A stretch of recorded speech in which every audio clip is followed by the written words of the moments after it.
Okay, hi everyone. I'm Professor Patricia Reiff. I'm a professor of physics and astronomy at Rice University, and I'm at home, as we all are, surrounded by the things of our personal lives, and we try to do what we can to help the rest of the universe digitally. Fortunately, I run a course for teachers that's already all with distance learning, because many of the teachers that are in my program are in different states. And so it was a fairly easy transition for me.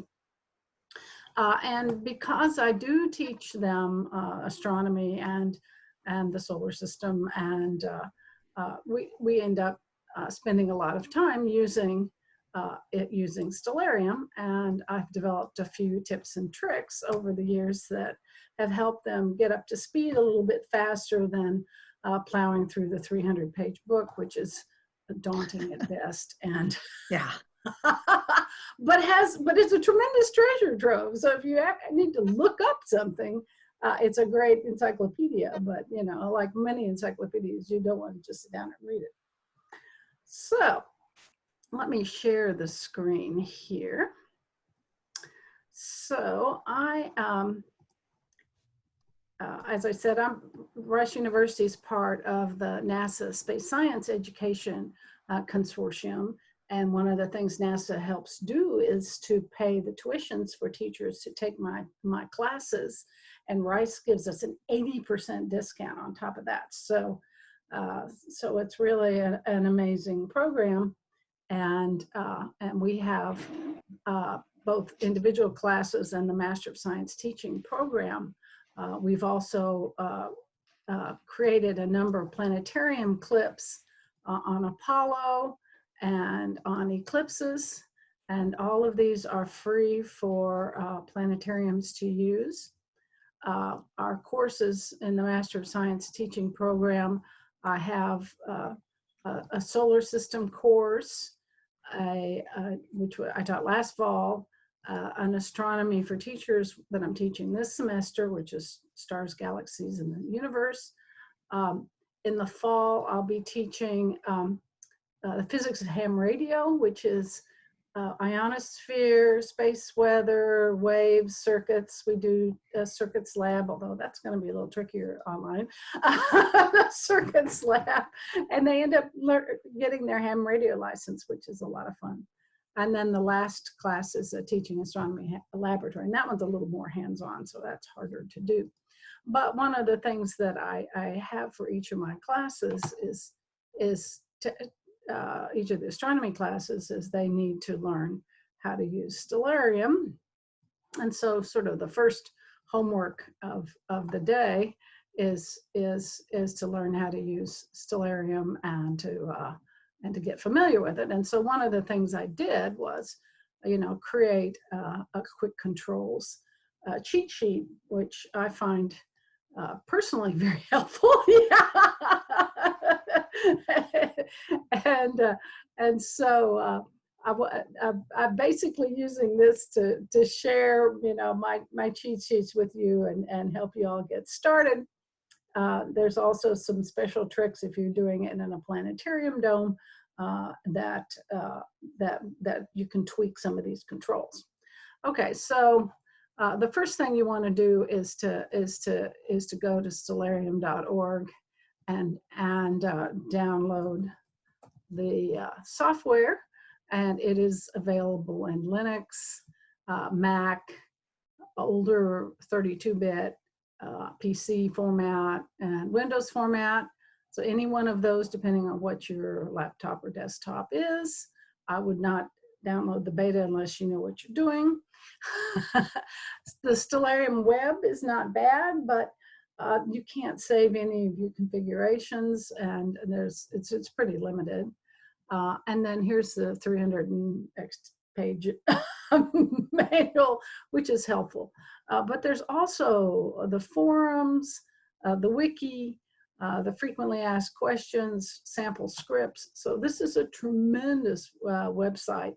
And so if you've got a question, if you don't understand how something works, you want to get some help from the community, go to the forum, search for the existing questions, and it might already be answered there. If not, you can then, ask, you have to log in to ask a question. You don't have to log in to see the previous answers, which is nice. And then you can also report bugs and request new features. And after doing this a couple of times, there's a couple of new features I want to ask them for. They actually have been pretty responsive, considering this is a free software and nobody gets paid for any of their labor. Okay, so download what's appropriate for you, and for this is a Windows machine, so I've downloaded the Windows version, and so where my slide decided to go small on me.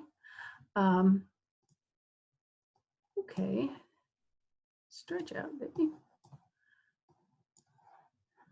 How do I get my? Oh, here we go. I was going, where the heck did that go? Okay, so it's in my downloads folder. And so here's the user guide. And literally, they released version 20 last week, in between one of my trainings and the next training. They released version 20. So I had to download yet another version. That was kind of interesting. So we're up to version 0.20.0, and somebody said to me, well, when is it going to stop being beta? And I said, hey, man, you don't pay for it. They're never going to say it's a final version.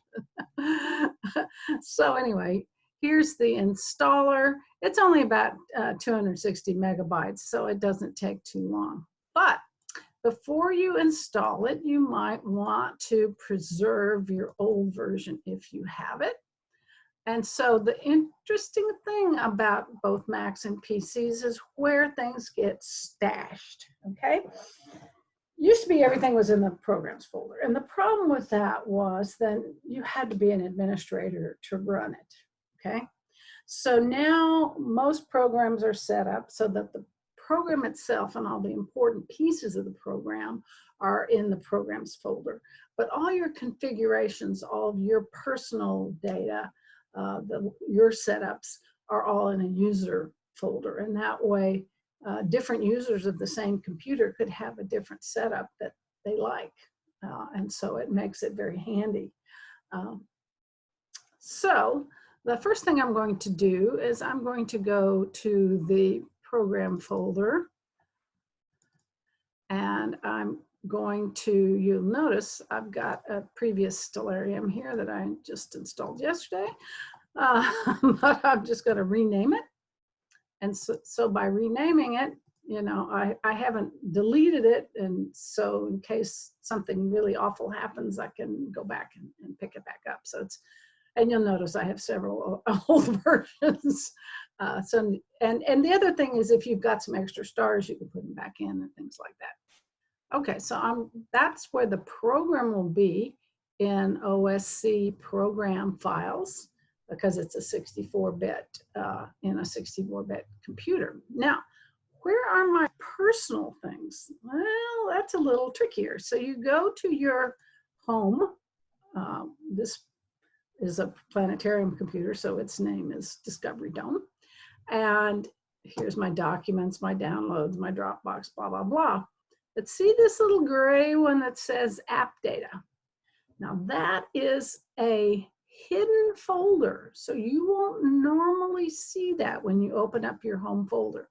And the way to find it is to go to View, and you see this little check mark that says Hidden Items, okay? Bing! By default, Hidden Items is off, and so you don't see app data. But if you say, show me hidden items, here comes your app data. All right, so you go into app data, roaming, don't ask me why, Stellarium, and you notice again, I have saved an old version here. So here's Stellarium. So here is my configuration file. And so anytime that it that you make a change to your setups, it will rewrite your configuration file.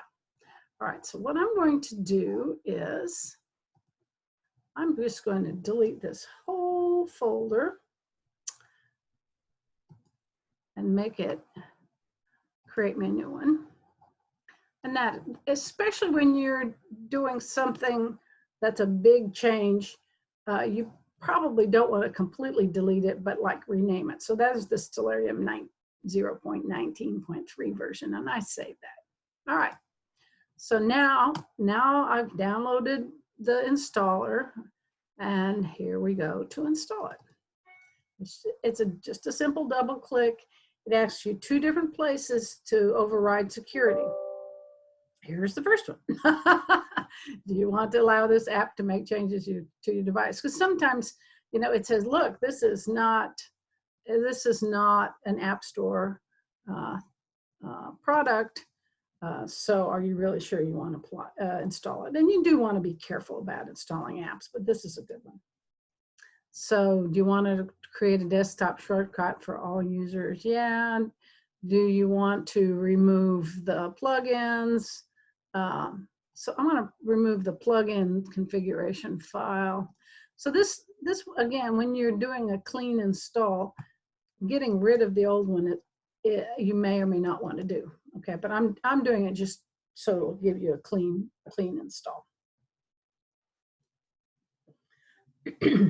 On a Mac, you have to go into security and allow the app to install. And if anybody has trouble with that, I'll be glad to show you how that works. But it's similar. There's two places where it asks you to override security. Okay, see, that didn't take long.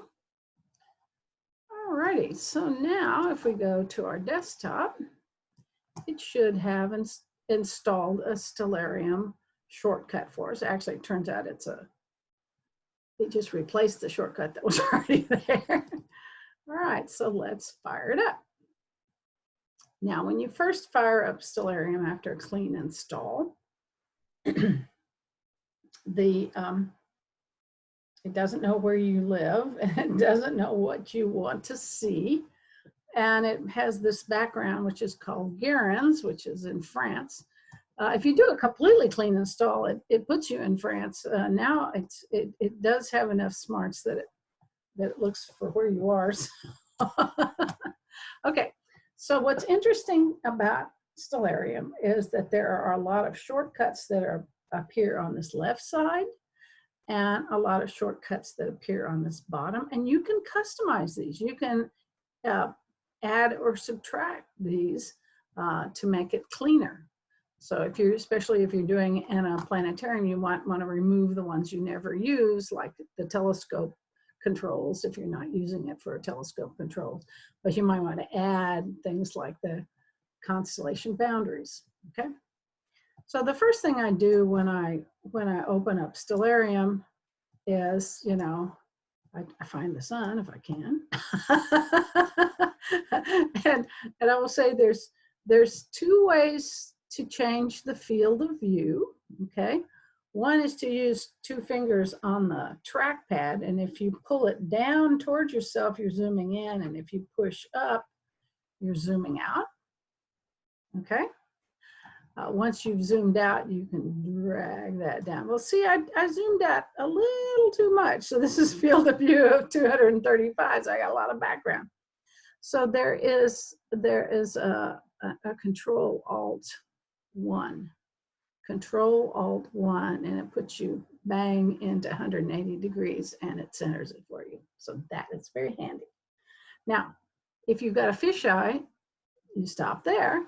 If you have a mirror system, then you want to go to the configuration window, tools, and say spheric mirror distorter. Okay, so that's the mirror version of it versus the fisheye version. I actually use the mirror in my mirror planetarium, of course, but I actually like to use the mirror in the classroom as well, because it gives you 180 or more degrees along the horizon, which is kind of helpful. the horizon is kind of the horizon. So you might find the mirror distortion is actually something you like, but you can easily go back and uncheck that, and you're back into fisheye again. Okay, so to rotate it, so your favorite field of view is down. You know, some people like to start with north forward, so they can start off doing, you know, the North Star and showing the rotation through the night. I like actually starting looking south, because I'll do the phases of the moon, and you know, so they'll progress across the south. So you can use the arrow keys now to rotate to get it to where you want, or you can actually click and drag it, but that's again a little bit, you know, trickier to get it exactly right. And again, what's neat is you can go into that configuration file and edit that configuration file and put it precisely where you want it. Okay. Next thing is the whenever you do get it like you want to save it. So you go to the main and you say save view and save settings. So that now remembers what your settings are. It writes that configuration file for you. And so now it remembers how you like to look at it. Okay. Now, of course, the very first thing you want to do is put yourself in the right place. Okay. So not surprisingly, the location window is the top left one. So if you're lucky and you live in a big city, so you can say New York city, you know, if it finds it, then you can click yourself and be there. If you just want to go to the North Pole, you can, you know, click there. If you want to go to the South Pole, you can click there. So you can click around the map, but it's not very accurate, okay? So if you're in, you know, Podunk, Idaho, you can actually set the latitude and longitude and create a new location for you and name it so that you can get back to it more easily. But once you find the place you want to be, I like to be in Houston. Well, let's be in Houston. You have to type it and select it, which is a little tricky. All right, and so then there's this little check mark that says save this as default. So again, that means the next time you open up Stellarium, it will come back to Houston. Okay, so that's the first pop out. And I should mention, I gave you this cheat sheet, but in case you misplaced the cheat sheet, there's this cute little question mark here, and it's the help window. And the help window has all of the shortcuts, including some that are not on my cheat sheet. So here's a great way to learn new shortcuts that you might find helpful. So that's very, very helpful. Okay, so when I start off doing a Stellarium thing in the dome, I start off, it assumes it's today, and I say, you know, how many stars do you see in the sky? And they say none, or maybe they'll say one, and I'll say, well, what star is it? Okay, it's the sun. I said, well, why do you only see one star? And they say, because the sun's so bright. And I said, well, that's actually not the whole story, because if I was on the space station, even though the sun is shining, I can still see stars if I'm looking the other way. And I get them to admit that it's the atmosphere that makes the difference, that the atmosphere scatters the sunlight and makes it hard for us to see the other stars. And in fact, if you're on the top of Mauna Kea, you can even see the corona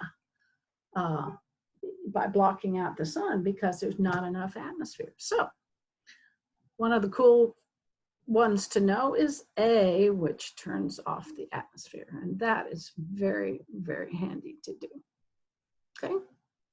So that puts us where the sun is right now.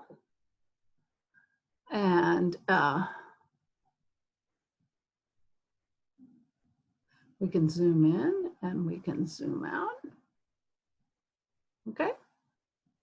And again, Control Alt 1 gets us always back to 180 in a nice smooth manner.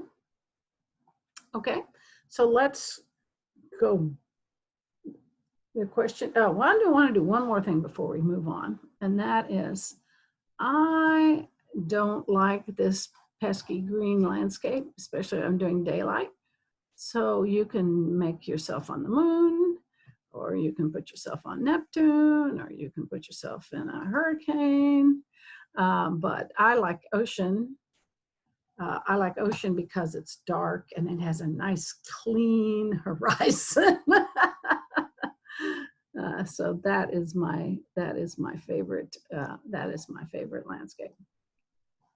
Okay, so let's go backwards in time. You hit the J key. The actual time it's showing is down here. Okay, and it's usually going 1 second per second, but the more times I hit J, the faster it'll go backwards. Okay, so now it's going faster. I'll hit it again, it's going to go even faster. Never hit it more than 3 times, because if you go 3 times, 3 times is just about the maximum you want to have, because otherwise people will get dizzy in the planetarium. So we're going backwards in time to this morning. And you can also specify things like the amount of fog, which is kind of cool. So let's let the sun not have risen. And I'm going to turn the atmosphere back on. Turning the atmosphere back on makes it a more normal looking sky.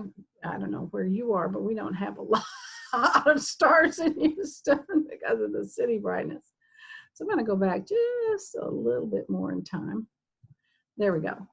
So this is now the morning sky at about 6 o'clock this morning. And the cool thing about this morning, we had Jupiter, Saturn, and Mars all in a line. And here comes the waning gibbous moon heading toward them, okay? So now I'm in the morning, this morning, but I want to see what it looks like tomorrow morning. Again, keys, strokes that makes it fast. So to go forward a day, you know, you think plus. Well, if you look for the plus key, plus is actually a shift. So instead you use the equals. So the equals, which is just below the plus key, goes forward 1 day. So let's do that. Bang. What do we see? We see the moon moving and we see Mars moving. We'll do it again. So that's tomorrow morning, the 11th, the 12th, the 13th, the 14th. Here it comes the moon near Jupiter. The 15th, the moon will be very near Saturn. And the 16th, the moon will be very near Mars. Okay, and you'll also notice that, oops, I didn't mean to do that. You'll also notice our friend the teapot and Sagittarius, Sagittarius the teapot and Scorpio the scorpion are also nicely in this pattern. So it's a nice, if you're in a place with a good dark skies, it's going to be really quite beautiful. Now the moon, you can have larger than usual if you like, or you can zoom into it. Anything you choose, you can zoom into. And the fact that you've chosen it, now its information shows up on this left-hand side, okay? So it shows up, the neat thing about showing up on this left-hand side is, you know, if I'm doing this in a fisheye planetarium, they're not seeing this. This is my cheat sheet. You know, remember the old cylinders, and you had to know the stars, and if you didn't know the stars on the cylinders of the constellations, you looked like a fool. And so a lot of teachers didn't want to use those old ones because they didn't want to not know the answer to the students' questions. Well, the cool thing about this is, you know, how far away is the moon? Well, let's look it up. What percentage is it illuminated? Well, it's 35%. Okay. So it has all the data, and you can adjust the size of that, and you can specify which items you want in that list. So you can increase the font and have fewer things or not. Okay. And the cool thing is, even if you're doing in a mirror, it's also mostly hidden too. So it's behind them. So it makes it a great cheat sheet. Okay. Now, once you've selected something, to zoom into it, you use the /up key, and that's the one under the question mark. And the /up centers it and zooms in at the same time. And to get back, you do the /down, which is the one above the enter key, and it comes back, but it comes back centered. Now there's a setting to make it come back to your initial field of view, and I'll show you how to do that, because I think that's important, especially if you're doing it on a mirror system. You want to come back with a flat horizon if you're on a mirror system. And even if you're on a fisheye, you might want to do that as well. Come back to your initial field of view. Okay, so for example, let's do the phases of the moon. So let's back up. And to back up, think minus. So go back a day at a time, but with the minus key. So this is what it was this morning, just past full. And oops, why is it gone? Because before that, it was under the horizon. So if I want to show the phases of moon and the phases of Venus, for example, and I don't want them to hide behind the horizon, I can turn off the Earth with the letter G. And G just lets me look through the Earth. So if you're doing the phases of the moon, it makes it very, very handy. So we'll go back until it was new. Well, so again, the date is on here. So it was new on the 26th in the morning. Of course, you wouldn't have been able to see it. So let's unzoom. And let's go to the evening. So let's make time go up. We'll turn on the ground. Okay.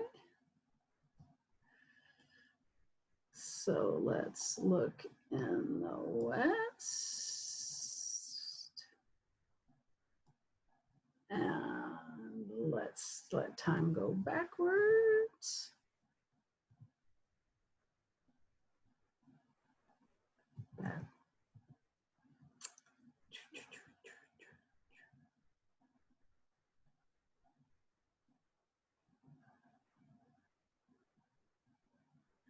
Okay, so when the moon is very, very new, it's in the west, very close to sunset. Okay, so I can zoom in. There it is, very new, very close. And then with each day, the moon gets a little bit bigger. And again, I can slash back and show you where it goes every day. So let's go backwards a day. For example, it passed by Venus on the 28th. And so you can go forward, forward, forward, forward, forward, and you can see how the moon goes from being in the west and crescent to being full in the east. Now, if you like, you can expand the moon to 4 times or 10 times, so you can see that a little bit better without that fuzziness. But there's a good reason to leave the moon the exact size. And the reason for that is you want to show an eclipse. Okay, so let's go back and let's do location. And let's not do Houston, let's do Dallas. Oh, and you have to close these boxes. And you go to date time, and I'm going to do 2024, the 8th, then about 10 o'clock in the morning. Okay, and I'm going to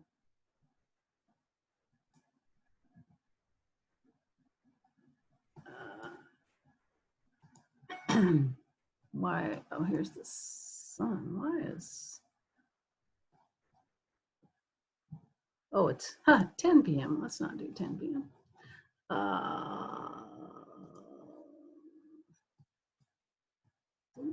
10 o'clock in the morning. That's more like it. All right, so here's the sun.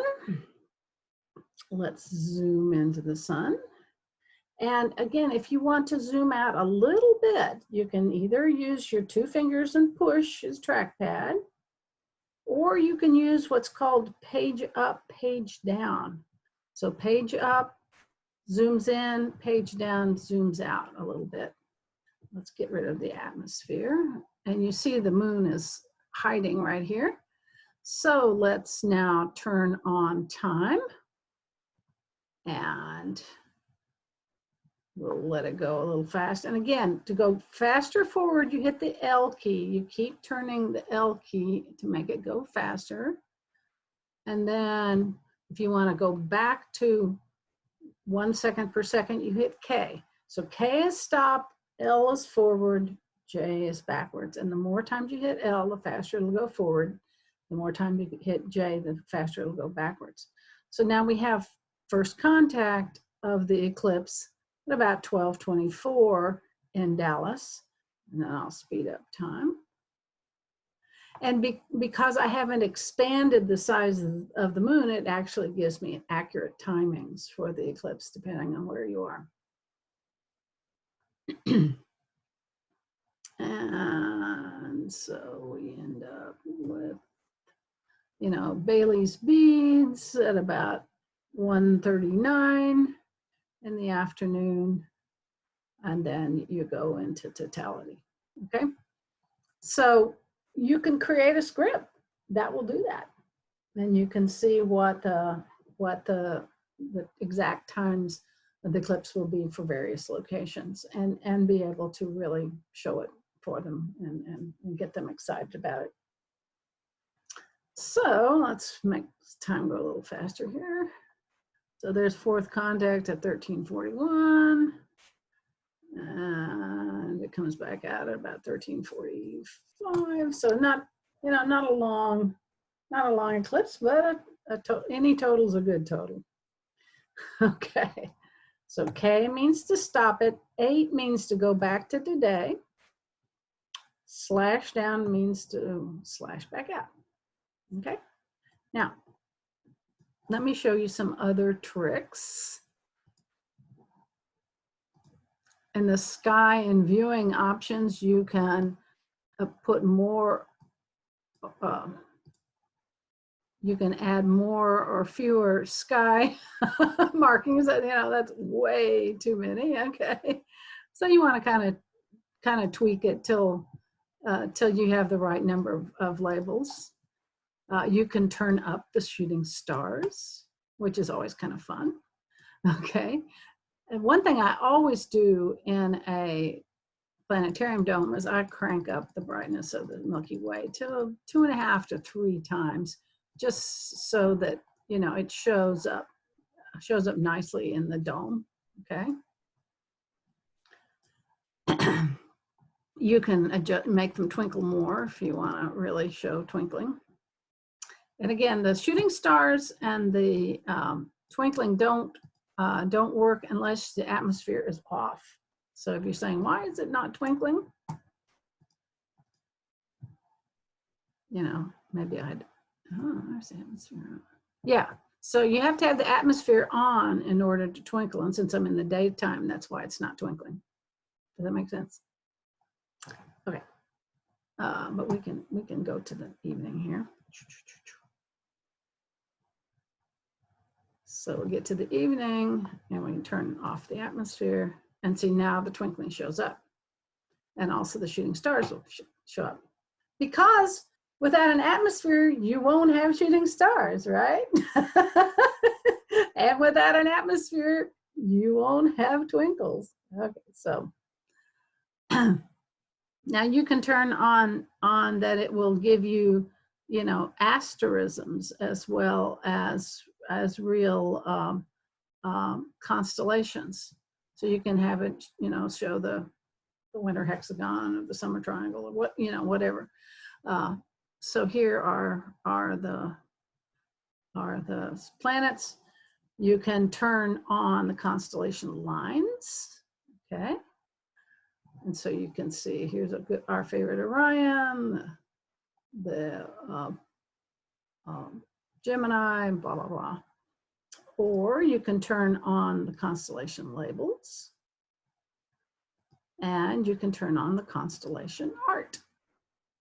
And you can also set it so that if you've got one constellation already selected, then when you turn on the art, it only turns on the art for that one selected one, which is nice if you want to tell a story.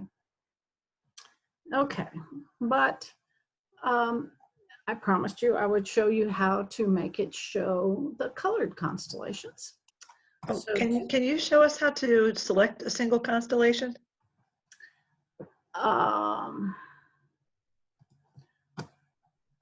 I believe I think if you select any star in it, but it may be it may be a option click sort of thing. Let's see.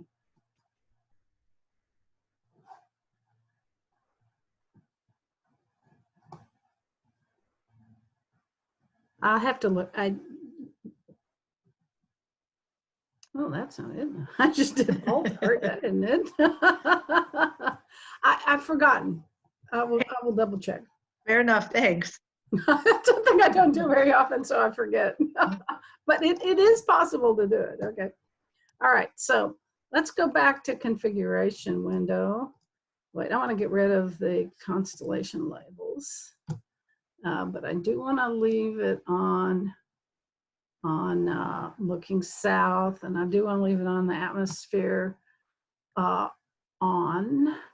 And so I'm going to save the view and save the settings. Now, what was interesting, so now let's get out of the program, which is Control Q. All right. Now, I'm going to show you how to make the color constellations. Well, the constellations are in the main program, so that's not in the app data.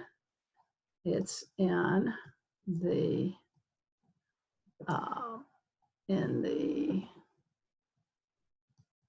program folder.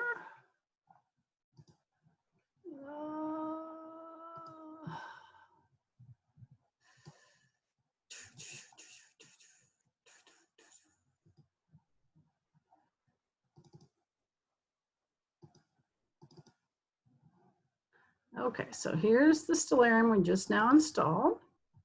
And it's got a lot of stuff. And you do want to be pretty careful about monkeying with this too much, because this is how it works, okay?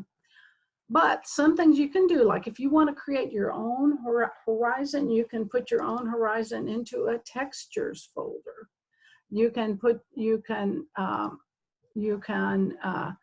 create your own sky culture if you wanted to. If you had the constellations for some other sky culture, you could do that. So here is the Western sky culture, and if I click on any of these, you'll see that's that grayscale picture of that constellation. So I'm going to now go to where I downloaded the Western art. And here's where I unzipped it. So here's the Stellarium, and I gave you the link for that. So here's the Stellarium Western color art. And now I have color constellations. So I'll do Control A and select them all, and Control C and copy them all. And I will come to this and I will do Control V. And yeah, I've got 72 80 files. Sure, we're going to replace them. And yes, we want to do all 85. Bing. All right, so now in my Stellarium program, I have the color constellations, if you want to use it. But you might want to back up the gray ones just in case you think those are too annoying. Okay. So now I want to show you a little bit about actually editing the config file, because some things you want to do, it's actually easier to find it editing the config file. So let's go back to our hard drive and to my app data. And I moved my app data into my quick pick area because I get to it a lot. So here's roaming, here's Stellarium, and here's the config file that we created today at 1:44. So this is now a text file that you can edit with a text editor. And there's several little things you're going to want to do. One of them, which is down here at the bottom. I mean, here's where if you scale the moon, it's going to go to 4. If you really want to do phases of the moon, you might want it to go to 6. So everything has a flag which says true and false, which says whether it's on or not. So here's the moon scaled as false. So if I turn this to true, then the size of the moon will be whatever I have here. So next time I open it up, the moon's going to be 7 times its size, okay? Another one is, line thicknesses. There is a lot of line thicknesses that are relatively small, and I'll show you how to change it on the pop-outs too. But I definitely increase the constellation boundary thickness and the constellation line thickness, especially in the portable domes, to make it brighter and easier to see. Because once you're at 1920 by 1080, then those single pixel width lines get lost in a hurry. Speaking of, we want to edit your screen width to 1920 by 1080. And that'll just give you some better resolution. It will always upscale, but this way it forces it to do it at the beginning. Okay. So there's, if you had set it on, so here's that star twinkle amount. Here's the mirror. So if you have a 6-meter dome instead of a 5-meter dome, you change this 5 and that 5 to 6, for example, and you'll turn when you turn it on. So one of them, so here are the ones, the plugins that load at startup. You want to have the solar system editor on, and I'll show you that in just a minute. This shows you how fast the mouse zoom.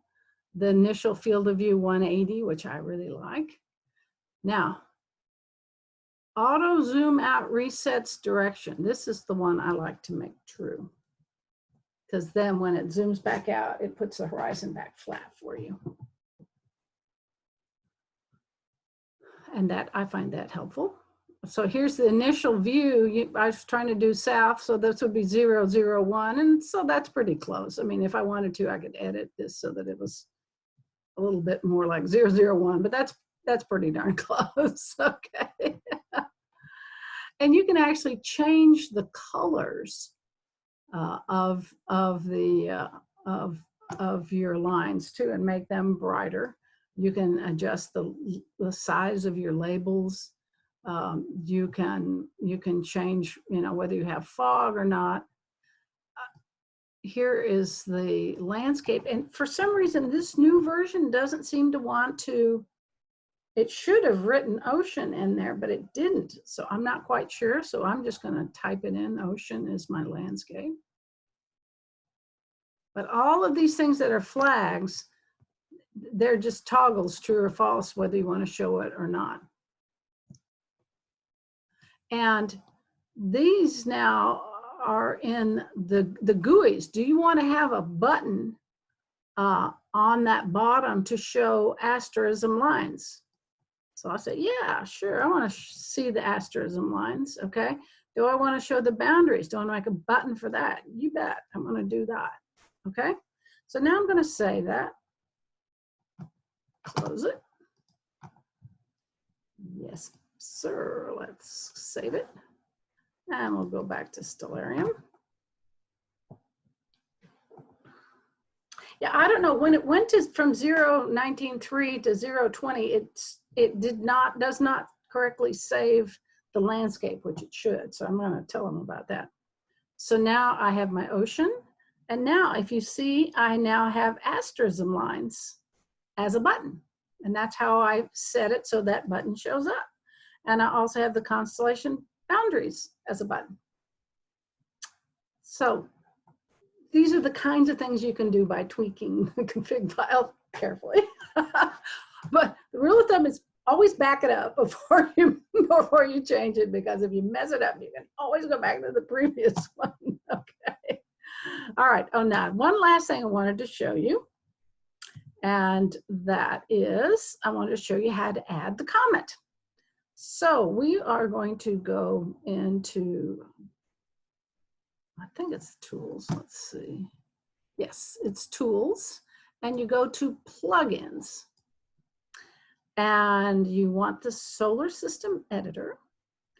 And you see where it says load at startup. We want to have that checked. And that's the default. So, but if it's not checked, you'll have to check it and then restart Stellarium. Okay, so now we've got the solar system editor loaded at startup. Now we'll configure it.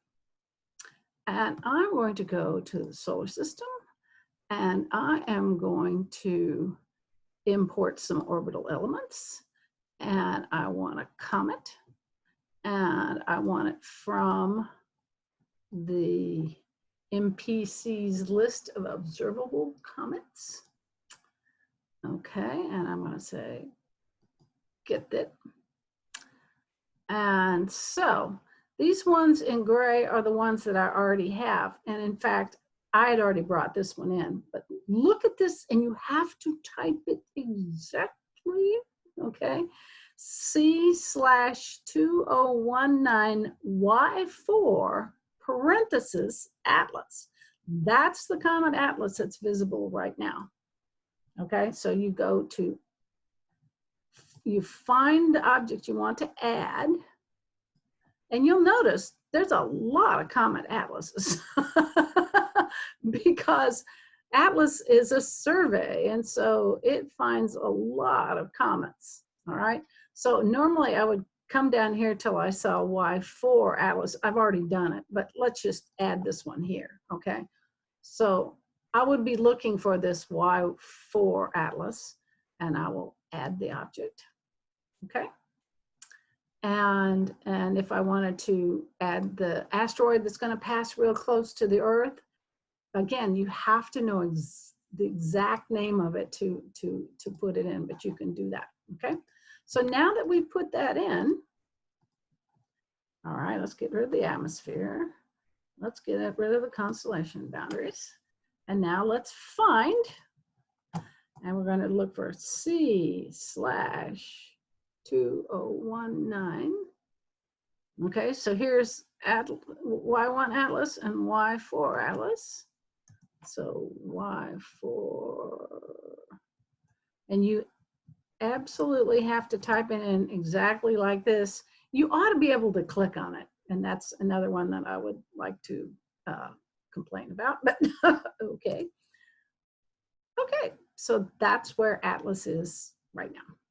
And you can zoom into it. It doesn't really have a pretty picture. It's, you know, just mostly just a fuzzy spot, but there it is.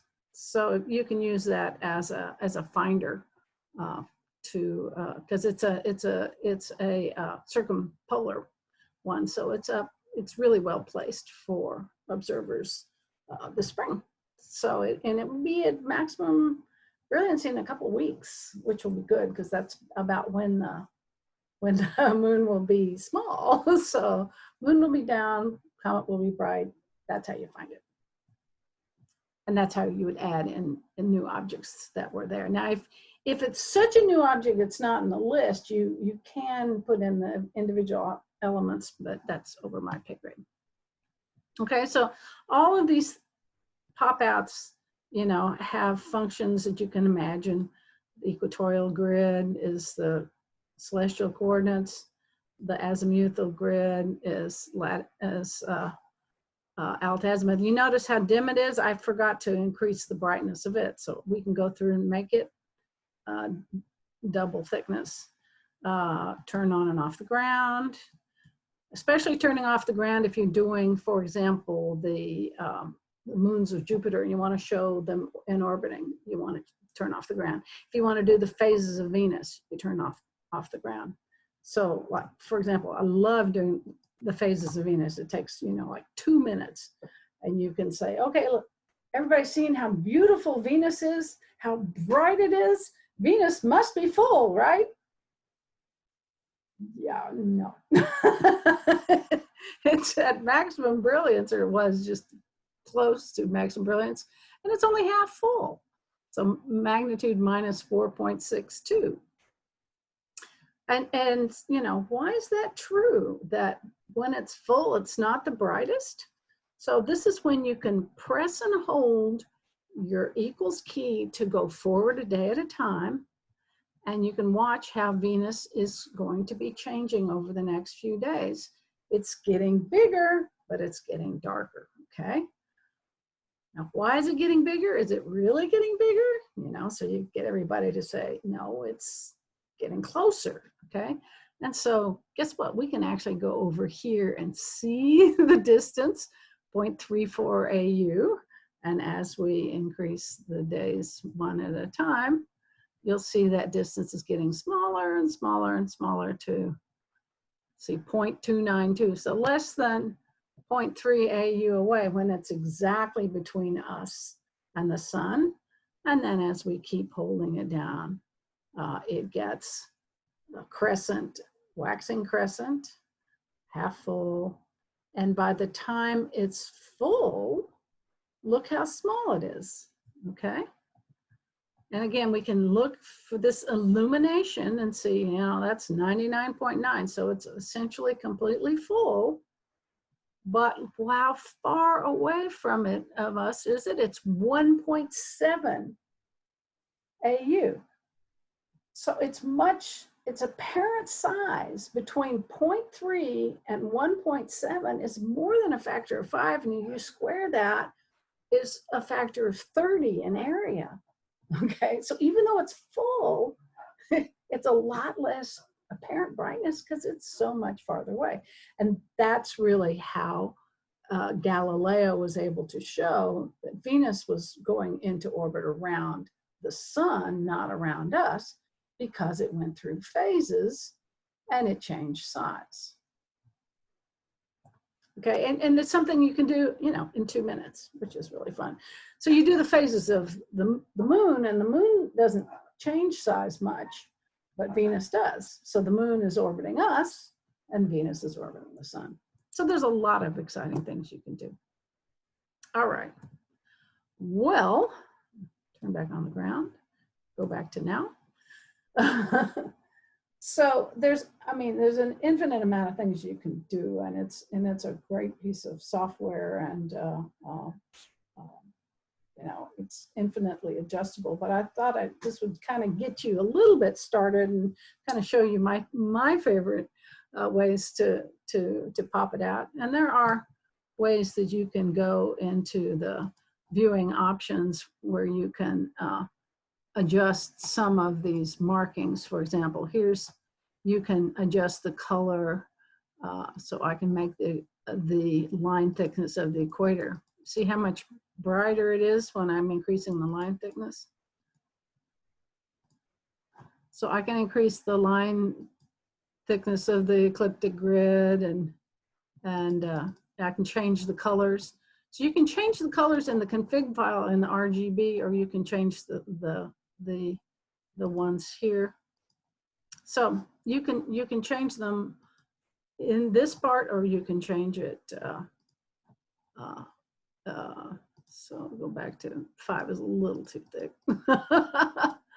But you see what I'm saying? When you're in a dome, sometimes brightening up those grids makes it so much easier for them to see, and then for you to use them as a teaching tool. And because it's trivial to turn them on and off, then by, you know, literally just clicking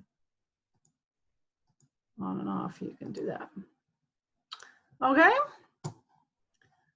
All right. So again, you might want to, before you quit, go to your config window main and save it if you want to save it. And if not, you don't have to. And so the next time you open it up, because I didn't tell it to remember it with that grid, it shouldn't reopen it with that grid, but it so that allows you to play around with things and see what you like, and only save it if you really want to save it. Okay. So got any questions? Happy to answer any questions. Happy to show you where things are in a Mac. If anybody has a Mac that they'd like to see similar things in the Mac. We use a Mac, and it's pretty easy to figure it out. So yeah, yeah. the where you change the Western art, you just show contents in the package, in the app itself. And then the user, the config file is in your user library application support. Stellarium. Okay. So did I see that? The equivalent. Yep. Did I see correctly? They actually already have artwork for or at least constellation outlines for some of the other cultures? Oh yeah, absolutely. Oh my gosh. Yeah, you can specify which culture you want. If you want to do a Navajo skies, you know, I have a movie of Navajo skies that was done by the Indigenous Education Institute. They have a really cool one. I'm getting ready to do Ojibwe skies in the fall, so yeah. I saw that there was a folder. I'm like, really? I don't have to figure it out myself? Chinese constellations, yeah. I mean, you still might have to do some training of yourself ahead of time, but yeah, they're already. Oh, yeah.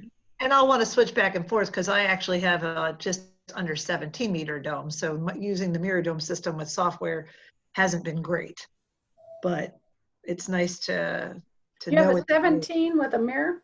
Yeah, well, I have a optical mechanical as my primary machine, but we have a mirror dome to show movies primarily. I haven't really done constellation software outside of using Worldwide Telescope in the dome, but I kind of want to have Stellarium as a backup for some of the. Well, the nice thing about using Stellarium in your mirror dome, okay, so let me go back to share, versus the star balls. And the star balls have, you know, far better. Best resolution ever. Yeah. Yeah, so let me share the screen again. Beautiful Minolta Vulex. Oh yeah, but and let me turn the mirror back on. And that's under tools and mirror, boom. And you can, again, you can use there are new 4K projectors with the mirrors that look really good. And if you haven't replaced your mirror in a while, there's some better, clearer, you know, our original mirror had a fairly significant coating, which made it sometimes a little murky in a big dome, but we have now one that has a thinner coating. It doesn't quite last as long, but it makes a really much sharper image, which is nice. I got mine from Mark Perkins of Free Fall Technology, so he gave me the best available. I told him to research the best projector that we could use in my theater. So cool. We're hoping to update that. Cool. Well, so as I said, this just brings up the the mirror version. And see what the mirror can do for you is like the phases of Venus. It can do the phases of the moon. It actually, which things I show every time I pull it up, is I will, pull up Jupiter, and of course it's under, so we'll get rid of the ground. Getting rid of the ground is great. And we'll slide into Jupiter. And now it's showing all of Jupiter's moons. And I'll make it just a little bit smaller. And it will tell you whether the red spot is visible. And that works.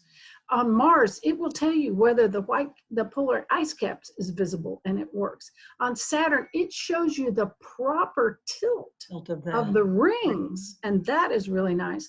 But in the I can speed up, Jupiter and its moons, and it will do properly the eclipses of the moons relative to each other and it being in front of each other. So there is a lot of exciting things that it can do.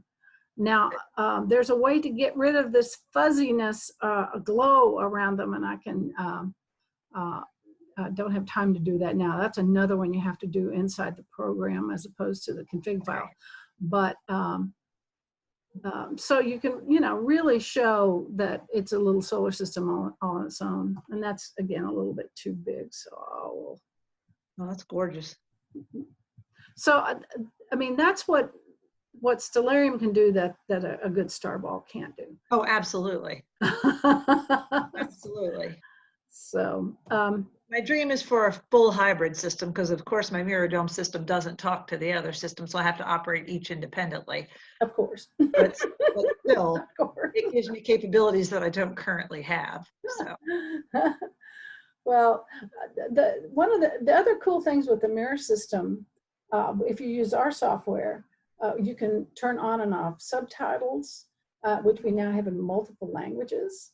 And you can even show 360 VR movies on the mirror, and you can steer as to which direction you're looking. So you can take a little camera, a little two-headed 360 camera, which you can buy for $400 these days. Yeah. The kids can make their own movie, put it on the dome, and you now have a shared VR experience instead of having everybody having a pair of glasses that you have to clean, which is pain. And even in good times, cleaning VR is not fun, and it's horrendous now. I wouldn't even think about doing it in coronavirus time. But you can put share, you can put people separated from each other in a planetarium and share the VR experience even now. But you have to be careful, of course. Yeah. But and that's the cool thing. That's a piece of software. It's called Fish Tank, and we're doing some trainings on that. Oh. If you wanna learn how to play with Fish Tank, it's it's so inexpensive. So Media Show is our mirror player, and Fish Tank is our mirror warper in real time, and and VR player. Okay.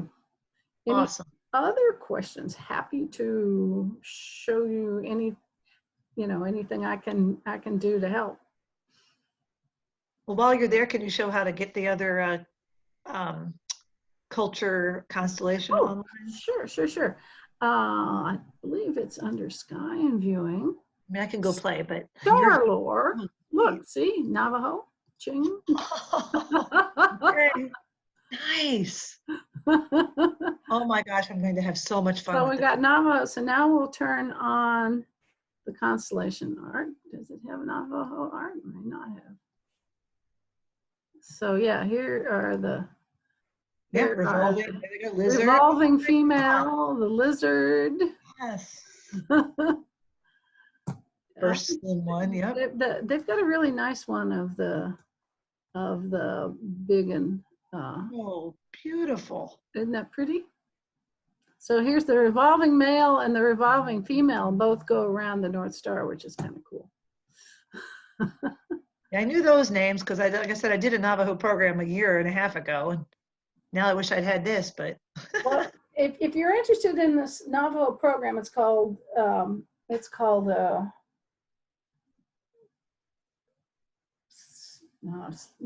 Sharing Skies with Navajo Eyes, I believe is the original name of it. But we can just call it Navajo Skies. Yeah. But we have it available in the Mirror and in the fisheye version, and I think they only charge like $1,000. And it's all narrated by actual Navajo people.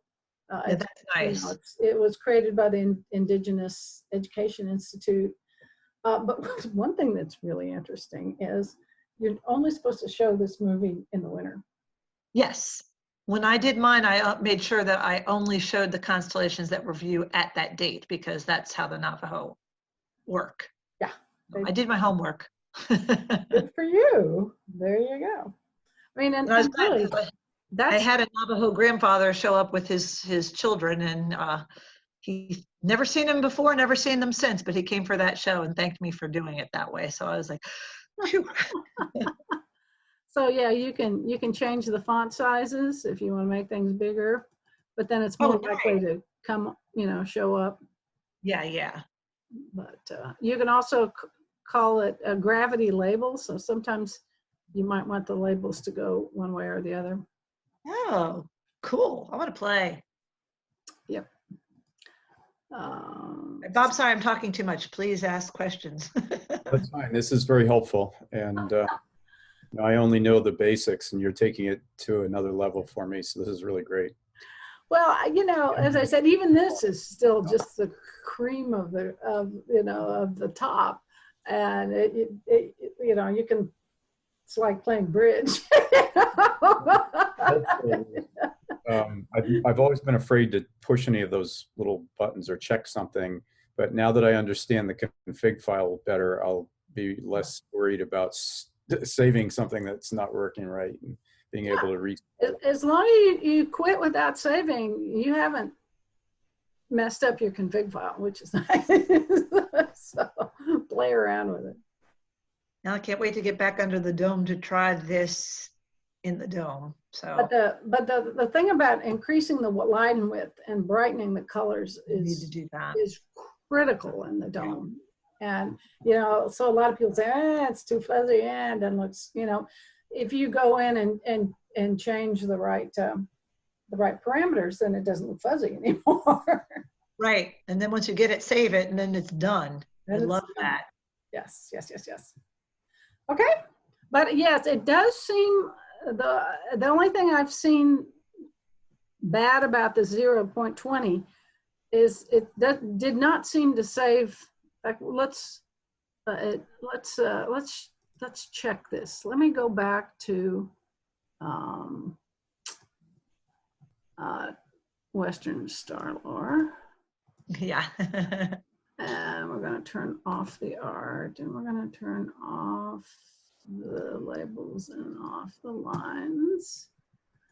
I don't want to remember everything. Now let's go to. Wow, we've got some crazy winds going on here. Do what? We have crazy winds going on here. Winds? Winds, yeah.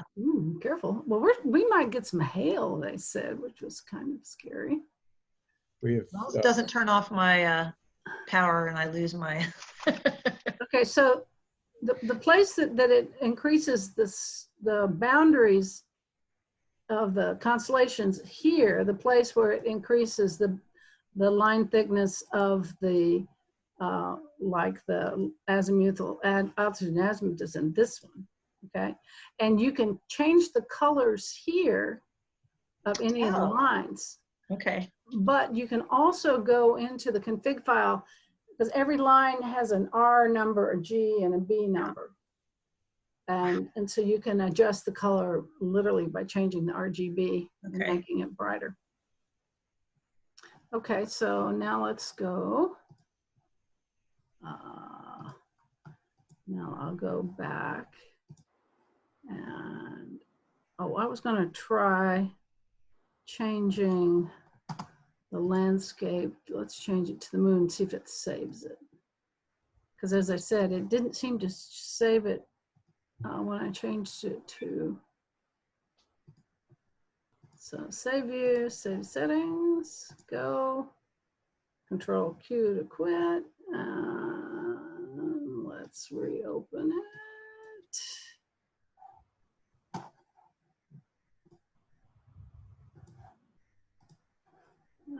Reopen it.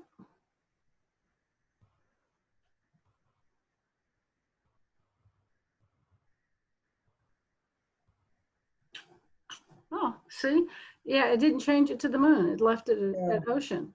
So apparently that's a bug of this new version that was not a bug in the previous version. Right. But I showed you how to change it in the config file. So Yeah. The main thing is you know what it's called. You have to know what it's named, because if you put a name in that's not valid, then it'll Sorry. be confused. Okay, well, I appreciate you all being with me, and Very I much. hope you all enjoy and Private session here. software. Oh, I'm excited. I'm going to play now. All right. All right. Well, if you have any issues, give me a call.